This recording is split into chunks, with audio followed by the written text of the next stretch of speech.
Hey, it's Dan Bongino. You're listening to Pete Mundo on KCMO Talk Radio, now on FM at 95.7. Well, you may have dealt with this on Friday night. Portion of I-29 was closed down just after about 7 o'clock or so. KCPD responding to what turned out to be a homicide in the wake of road rage that resulted in the death of 50-year-old Liberty man Dennis Sharkey, who just so happened to be a sports reporter at the Platte County Citizen. The Platte County Citizen put out a statement saying their staff are saddened by the loss of Dennis Sharkey, the Citizen sports reporter who died by homicide on Friday night. Eric Zahnd is the Platte County prosecutor. He is here on KCMO Talk Radio. Eric, good morning. I hate to have you on given the circumstances, but what can you share on what exactly took place on Friday night? Yeah, Pete, it's always good to be with you, but I really am sorry. It's under these circumstances. This is an almost unbelievable tragedy. It's a reminder that the unthinkable can happen in just an instant. As you said, Dennis Sharkey was shot and killed at about 7 o'clock on Friday night. Now, this happened as he was driving southbound on I-29 near the 72nd Street exit. He was shot. His car then went down an embankment and ended up near a fence just south of 72nd Street, near the location of the old Kmart store. Folks remember that.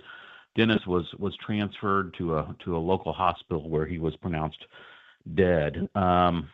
This is really unbelievable. There's an active investigation being led by the Platte County Sheriff's Department that also involves the Kansas City Metro Squad. Pete, you probably know the Metro Squad is made up of experienced detectives from both sides of the state line, and it's activated in cases like this that are very serious and particularly dangerous. And the biggest thing I could say to folks right now is I'd ask anybody who thinks they saw something or who has information related to the killing, call the TIPS hotline at 816-474-TIPS. No information is too small to be helpful in a case like this.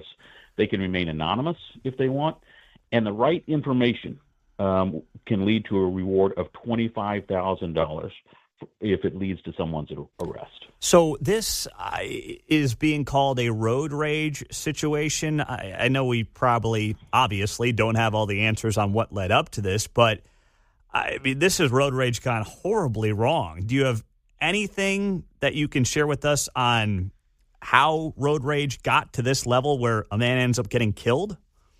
Yeah, Pete, we don't know exactly what led to this homicide, but it certainly has all of the hallmarks of road rage, and it's another reminder of the dangers of road rage. This wouldn't be the first homicide in Platte County involving road rage, and sadly, it's going to join many, many others across the metro. So, here's what I'd say to anybody who gets behind the wheel. Keep your emotions at bay. We all get frustrated sometimes with other drivers, but it's not worth your life to let a minor inconvenience lead to violence and potentially to someone's death. We kind of joke about road rage sometimes, right? Like just in general in everyday conversation, flipping people off, whatever it might be, honking. But just how bad is it? I mean, as someone who's on, obviously, the law enforcement side of things, how dangerous can that road rage be? And obviously, this is a worst case scenario, but it can lead to other things as well, right? Yeah, we've seen a tremendous explosion in road rage incidents, really kind of after COVID. And look, COVID didn't invent road rage. Road rage has probably been around since the car was invented, and who knows, may have started when we started riding horses. But in recent years, we have seen not only an explosion in the number of road rage incidents, but in the severity of those incidents. Again, we've seen multiple homicides in Platte County. This, frankly, is just the latest. And I would just caution everybody, don't let somebody else's bad driving lead to your own injury or death by letting your emotions get out of control. We've all been cut off by somebody, and we've probably all accidentally cut somebody off or come up on somebody who we thought was driving too slowly or been passed by somebody who we think is driving too fast. But please keep your emotions at bay. It's just not worth it to take somebody's life or have your own life taken just because you get frustrated behind the wheel. Eric Zahnd, Platte County Prosecutor on KCMO Talk Radio 95.7 FM. Well, I'll just say this much, Eric. We appreciate you being here. Thank you for sharing what you know at this point in time. We hope the people, if they know anything, will use that TIPS hotline. And is it most likely that it's just if you were on the interstate at that point, you might have seen something that would have resulted in this homicide taking place? Is that the most likely scenario when it comes to an investigation like this? Yeah, I think so. So if you were driving southbound or even northbound around 72nd Street and I-29 at about 7 o'clock on Friday night, and you saw something that you think could be helpful, please call the TIPS hotline. And if you've heard somebody talking about something that happened on Friday night, call that hotline, 816-474-TIPS. There's no information that is too insignificant for investigators to hear about. All right, Eric. Thank you very much for being here. Keep up the good work.